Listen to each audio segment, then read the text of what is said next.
Welcome to the Korean Mafia romance stories. The channel will bring you stories of strong bonds, cultural differences, passionate love, and unforgettable dramatic events. If you love interracial love stories and cinematic storytelling, then this is the place for you. Enjoy listening. Please subscribe to the channel to hear more great stories. The room did not move after I finished speaking, but everything inside it changed. I could feel it in the way the air tightened, in the way the men at the table shifted their attention from the documents to me. The man at the head did not look impressed. He looked alert.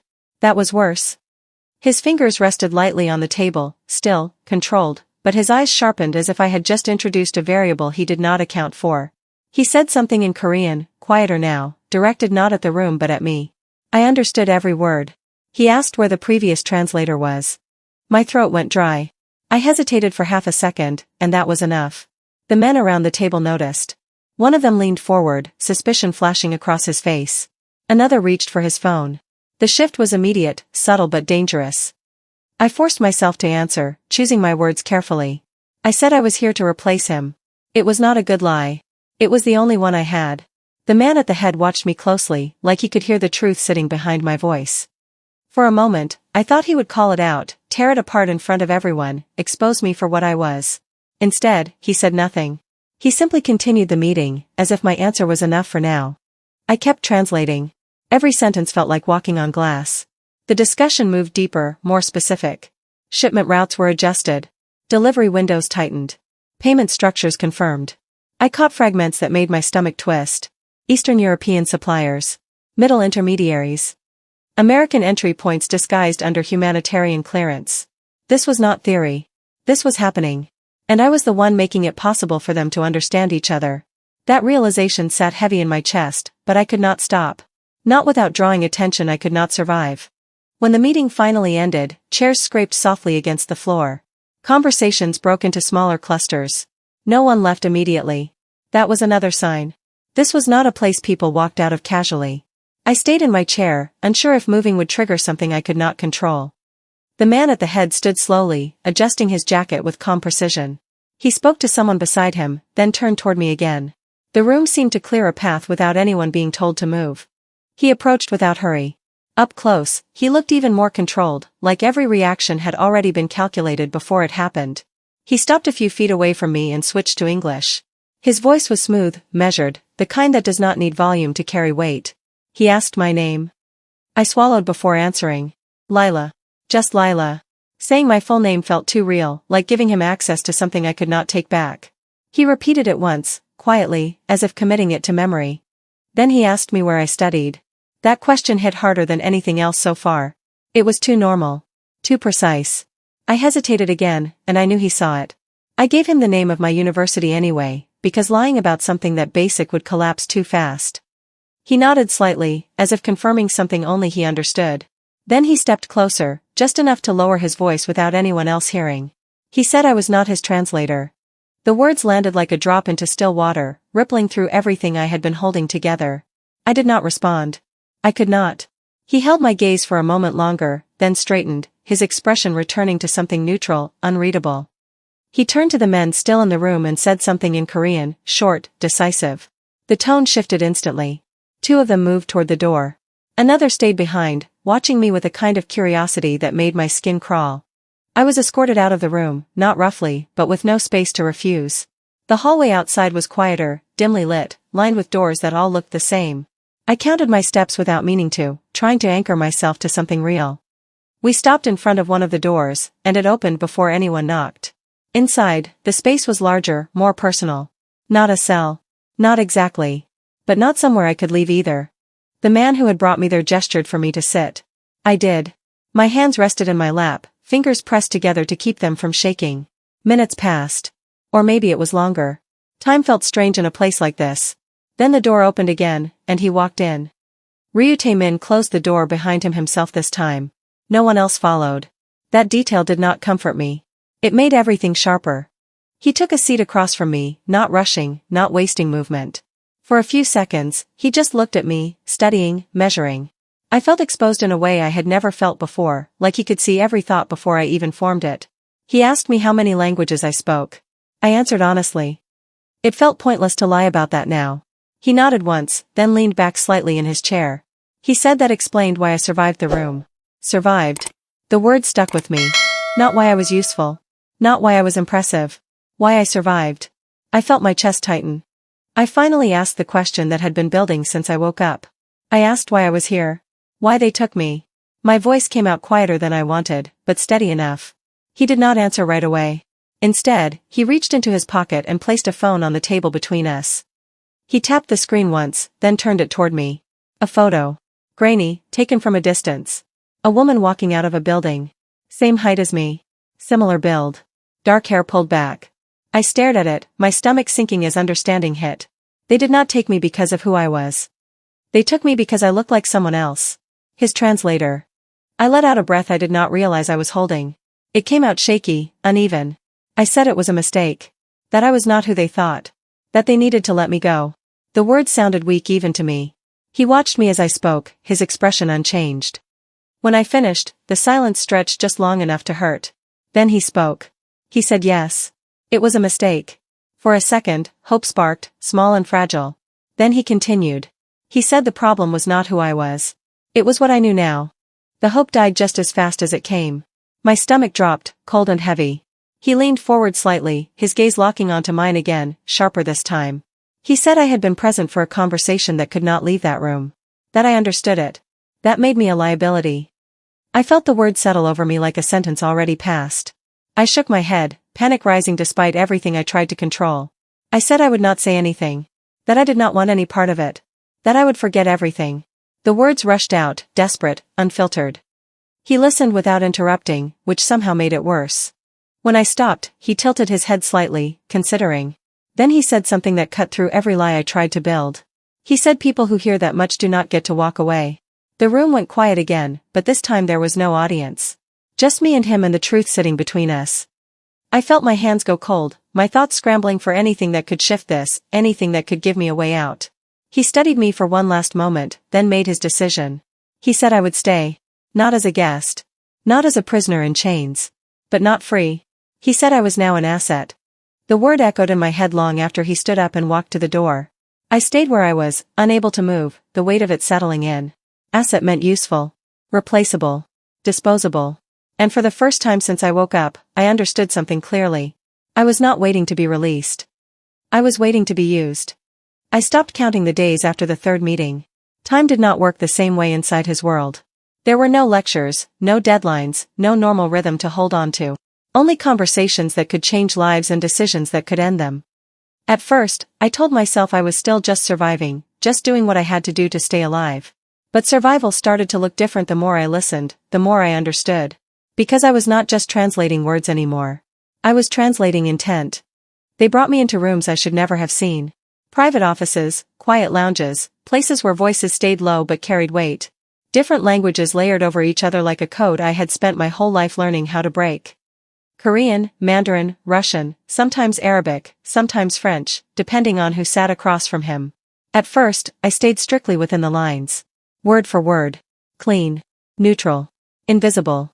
That was the safest place to be. But it did not stay that simple. The first time I noticed it, it almost slipped past me. A phrase in Mandarin that sounded harmless on the surface, but the tone carried something sharper. A conditional that was not really a condition. A threat disguised as flexibility. I translated it exactly as spoken. I had to. But I watched Taemin's reaction out of the corner of my eye, and I saw it. The slight shift in his expression. Not confusion. Consideration. He was weighing something, but he was missing a layer. The meeting moved on. No one called it out. No one corrected it. But the air changed, just slightly, like something had been misaligned. When it ended, I told myself it was not my place.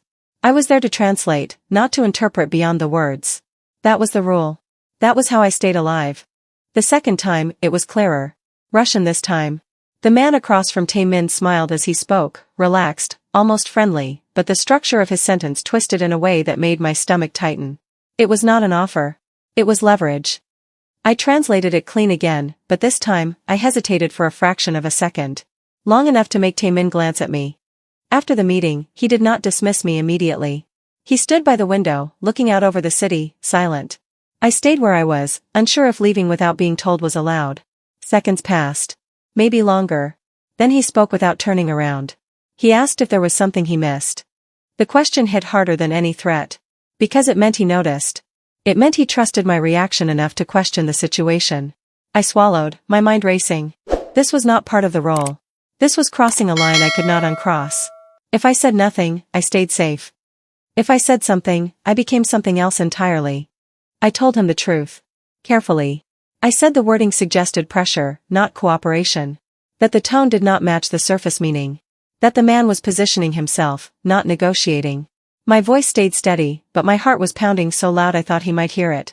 Silence followed. Then he nodded, once, slow. He said he thought the same. That was the moment everything shifted. After that, he started asking more. Not every time. Not in front of others. But enough. Small questions at first. Clarifications. Nuances. Then opinions. He did not frame them as opinions, but that was what they were. He was testing where my understanding ended and where my judgment began. I should have pulled back. I should have stayed within the safety of exact translation. But the more I saw, the harder it became to pretend I was just a voice. Because I could see the patterns now. The way people spoke when they were lying. The way they structured offers to trap instead of trade. Language is never just language. It is intention wrapped in words, and I had spent years learning how to unwrap it. The turning point came during a meeting that felt wrong from the start. The man across from us spoke in Korean, but his accent was off, his phrasing slightly unnatural.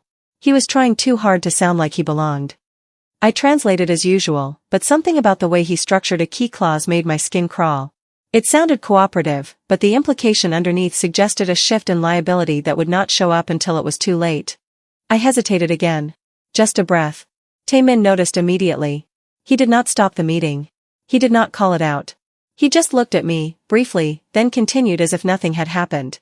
But I saw the signal. He wanted to know. When it ended, the room cleared faster than usual. The tension lingered even after the door closed. Taemin turned to me, his gaze sharper than I had ever seen it. He asked what I held back. I told him everything. Not just the words. The intent behind them. The shift in responsibility hidden inside polite phrasing. The way the deal would look balanced on paper but collapse in practice. I spoke slower this time, choosing each word carefully, aware that what I said could change more than just one outcome. He listened without interrupting. When I finished, the silence felt different. Not heavy. Focused. He said I was right. Just like that. No hesitation. No doubt. The realization hit me harder than anything before. He was not just listening to me. He was relying on me. From that moment on, the dynamic changed in ways neither of us said out loud. I was still not free. I still could not leave. The doors still closed behind me. But inside those rooms, my role shifted. I was no longer just translating what was said. I was helping shape what was understood. That made me more valuable. And more dangerous. I felt it in the way others started looking at me. Not just as a tool, but as a variable. Something that could influence outcomes. Something that needed to be watched. I kept my head down, my voice steady, but inside, the conflict grew louder. I wanted out. Every part of me still did. I thought about escape in quiet moments, about slipping through gaps that probably did not exist. But the truth was always the same. Even if I got out, I would not be safe. I knew too much. I had seen too much. The world I came from did not have space for what I carried now. Taemin seemed to understand that without me saying it. One night, after a long series of meetings, he stopped me before I left the room. He stood closer than usual, his presence controlled but undeniable. He said if I walked out on my own, there would be no one to shield me from what followed. I met his eyes, searching for something I could define. Control. Calculation. Something colder. But underneath it, there was something else. Not trust exactly. Not yet. But something close. He said if I stayed, I would be protected. The words should have felt like a cage. Instead, they felt like the only barrier between me and everything waiting outside. I realized then that he was not the only one making a choice. If I left, I would be alone. If I stayed, I would belong to a world I never chose. And the most terrifying part was not the danger. It was the fact that, slowly, I was becoming the only voice he trusted. The moment I realized what the deal actually meant, I wished I had never learned how to understand language this deeply. It was not just another negotiation. It was not just another shipment. It was scale, timing, impact. The kind of impact that does not stay on paper. The room felt colder that night, even before anyone spoke. Different people. Different energy. No casual tones, no layered politeness. Just precision. I sat beside Taemin, my posture controlled, my face neutral, but inside, something was already unraveling. The man across from us spoke first, his voice smooth, confident, but there was something under it, something too certain. He laid out the terms in Korean, then shifted into Mandarin when discussing logistics. I followed every word, translating cleanly, but the deeper I listened, the clearer it became. This was not just a transaction. It was coordination. Multiple routes. Multiple delivery points. Time to overlap. If executed, it would not just arm one group. It would trigger a chain reaction across regions already on edge. Hundreds of lives, maybe more. Gone because of something that sounded like business inside this room. My hands stayed still, but my chest tightened with every sentence. I forced myself to keep my voice steady as I translated, but my mind was racing ahead, calculating consequences I could not unsee. This was the line. Not morally, not abstractly. Real. Immediate. I had crossed into a space where silence meant complicity, and speaking meant death. I glanced at Taemin once, just once. He was listening the way he always did, controlled, absorbing everything without showing reaction. But I knew him enough now to see the tension in the smallest details. The way his fingers paused for half a second longer than usual. The way his gaze sharpened when certain terms were used. He understood the scale. Maybe not all of it. But enough. The discussion moved to final terms. Delivery windows. Confirmation signals. The kind of details that lock everything in place. The man across from us smiled slightly as he spoke, like he already knew the outcome. Like this was inevitable. I translated his words, but when I reached the final clause, something inside me broke. It was a small shift. Just one phrase. A timing adjustment disguised as flexibility. If I translated it exactly, the deal would proceed as planned. Everything would happen. If I changed it, even slightly, it would introduce doubt. Delay. Conflict. Enough to fracture the agreement. My throat went dry. My heart pounded so hard I could feel it in my fingertips. This was not a decision I could take back. Not once it was spoken. I hesitated for a fraction of a second, and in that moment, I saw it all. The people who would never know why their lives ended. The system that would continue without pause. The man beside me who had, in his own way, kept me alive. Then I spoke. I altered the clause. Not enough to sound wrong. Just enough to shift meaning. The delivery window became conditional. The confirmation signal implied uncertainty. It was subtle. Clean. Something only someone fluent at multiple levels would catch. My voice did not shake. That was the strangest part. It came out calm, controlled, like I had made the decision long before that moment.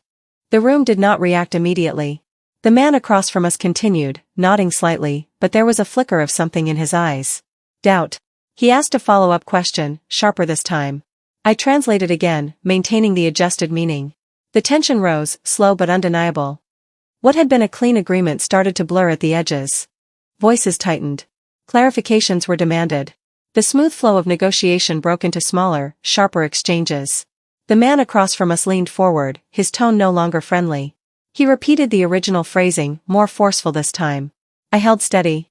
I translated it the same altered way. I felt it then. Taemin's gaze shift to me. Not openly. Not enough for anyone else to notice. But I felt it. The weight of it. He knew something was off. He always did. The discussion spiraled faster after that. Trust eroded in real time. The other side questioned the structure. Taemin pushed back, using the uncertainty I introduced as leverage. The deal, once solid, began to crack. Finally, the man across from us leaned back, his expression cold, calculating. He said they would need to reconsider. That they would reconvene once terms were clarified. It was over. The room emptied more quickly than usual. No lingering conversations. No quiet confirmations. Just tension trailing behind every step. I stayed where I was, my body suddenly heavy, like the adrenaline that carried me through had burned out all at once. The door closed. Silence. I did not look at him right away. I could feel it, the shift in the room, sharper than anything before. Then his voice came, low, controlled, but carrying something I had not heard from him before. He asked if I had just changed the meaning. My chest tightened. There was no point pretending. Not with him. Not now. I lifted my gaze and met his eyes. For a second, neither of us spoke. Then I answered. Yes. The word hung in the air, heavier than anything I had translated that night. I felt fear rise again, cold and immediate, but I did not look away. I had made the choice. There was no stepping back from it. He stood slowly, his movements precise, measured. Not anger. Not yet. Something more dangerous. Calculation. He stepped closer. He asked me why. I swallowed, forcing my voice to stay steady. I told him the truth. That the deal would have cost lives. That it was not just business. That I could not let it go through. The silence that followed was different from before. Not empty. Loaded. For the first time since I met him, I did not know what he would do next. And that terrified me more than anything else. The silence stretched so long I could hear my own breathing. Tae-min did not move immediately. He stood in front of me, close enough that I could see the shift in his expression, subtle but undeniable. This was not anger. Anger would have been easier to face. This was something sharper. A calculation that now included me in a way it never had before. I held his gaze, even though every instinct in my body screamed to look away, to retreat, to undo what I had done. But there was no undoing it. Not this time. He asked me if I understood what I had cost him. His voice stayed low, controlled, but the weight behind it pressed into the room. I nodded before I could stop myself. I said yes. A deal that size was not just money. It was position. Influence. Power. I had disrupted all of it with a single sentence. The realization hit harder now that it was spoken out loud. I should have felt regret. Maybe part of me did. But it was buried under something stronger. I told him I knew what the deal would have done. I told him people would have died because of it. Not abstract numbers. Not distant consequences. Real lives. He listened without interrupting, his eyes locked on mine, searching for something deeper than the words. When I finished, the room fell quiet again, but this time it felt different. Not like judgment. Like a decision being formed. The door opened suddenly. One of his men stepped in, tension already written across his face. He spoke quickly in Korean, his tone sharp, urgent. I did not need to translate to understand. The deal collapsing had not gone unnoticed. Questions were already being asked. Blame was already looking for a place to land. His man's eyes flicked toward me. Just for a second. That was enough. I saw it clearly. I was the easiest answer. He said something else, more forceful this time. The implication was obvious. Remove the problem. Restore order. Protect the structure. Tae-min did not respond immediately. He just stood there, still, like the entire room was waiting for his decision to define what happened next. The seconds stretched, heavy, unbearable. I felt my pulse rise again, fast, uneven. This was it. This was where it ended. I did not beg. I did not try to explain again. I just stood there, meeting his gaze, accepting what I had chosen. Then he spoke. One sentence. Calm. Final. No. The word cut through everything. His man hesitated, clearly not expecting that answer. He pushed again, quieter this time, but more urgent. Tae-min did not look at him. His attention stayed on me. Then he repeated himself, slower, leaving no room for interpretation. No. The room shifted instantly. Not relief. Not safety. Something more unstable. A line had just been drawn, and everyone in that space felt it. His man stepped back, tension still in his posture, but he did not argue again. The door closed behind him, leaving us alone once more. I let out a breath I did not realize I was holding. My hands were trembling now, the adrenaline finally catching up to me. I should have felt safe. I did not. Not completely. Because I understood what that decision meant. He chose me. Not as an asset. Not as a tool. As something worth protecting. And that choice came with consequences neither of us could avoid. He stepped closer again, but this time the distance felt different. Not a threat. Not control. Something quieter. More dangerous in its own way. He said I changed the balance. I swallowed, my voice barely steady as I answered. I said I know.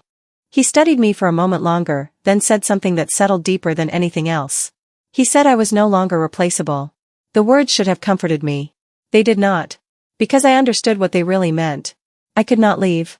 Not anymore. I was no longer just the girl who was taken by mistake. I was the one thing he could not afford to lose. I used to believe language was just a tool. Something you study, master, and use to build a future. I was wrong.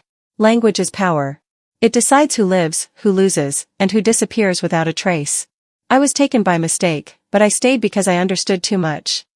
And in the end, that understanding became the one thing that kept me alive and the one thing that trapped me in a world I never chose.